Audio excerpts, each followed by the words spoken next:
There's something very special about these films and the history that they contain. There's a great spirit to them. It's quite rare that somebody taps into a universal psyche the way that JK is able to. When I finished Potter, I refused to say never again. No matter how many times in interviews I was asked that question. These characters, they're born out of Joe's imagination. There's so much colour and so much vibrancy. To be so in awe of a film and then know you get to play in that world soon, it's incredibly magical.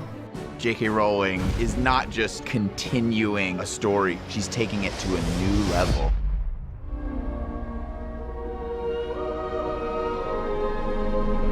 Are you going somewhere? No, we're going somewhere. Jeez. It's just been a pleasure to come back and breathe life into the character again. When we finished the first film, I thought, what a gift that we'll get to return to this world. But it still felt like a whole new experience because they've brought in these new, wonderful actors that really take the story in a different direction.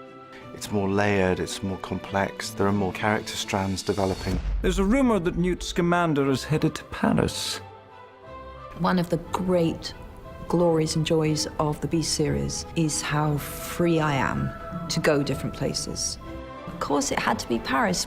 Paris is like the perfect tapestry for Joe to really start showing this other world. There's going to be more magic. There's more magical environments. And I think you can tell when you watch the movies, we really build this stuff. And we've got new beasts, as well as revisiting our favourite Bowtruckle and Niffler. Obviously, the Niffler's back. The Niffler's had babies. There's now an entire family of seed stealers. Then you have a Kelpie, who's an underwater creature, so I've been learning to dive in order to film with said Kelpie. The Zulu is described in Chinese mythology. Gigantic elephant-sized cat, 5-coloured. There's a Maledictus. Slowly over time, they are turning into a creature and they can't stop it. Credence has formed a powerful emotional connection with her. Her name is Nagini. These movies have given me the chance to tell a story that I knew all along. Part of the pleasure of this is obviously connecting back to Harry Potter. One of my favourite things about the new film is the beginning of the exploration into Newt and Dumbledore's relationship. If you'd ever had the pleasure to teach him, you'd know Newt is not a great follower of orders. He's not the fully formed, aged Dumbledore that we all got to see in the Harry Potter films. If you know this story from having read the Potter books, you will know that Dumbledore and Grindelwald were incredibly close. Dumbledore says he was gathering followers and I didn't challenge him.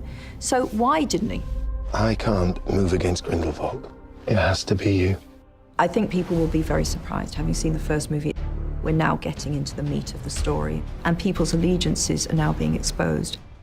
Grindelwald believes that wizards should no longer live in hiding. He's a master manipulator, and that is why he is so dangerous. The stakes of good versus evil are getting more and more extreme. The world is splitting, and it's quite fun because you can decide which camp you're in. Which of these characters will hear his siren call? The time's coming.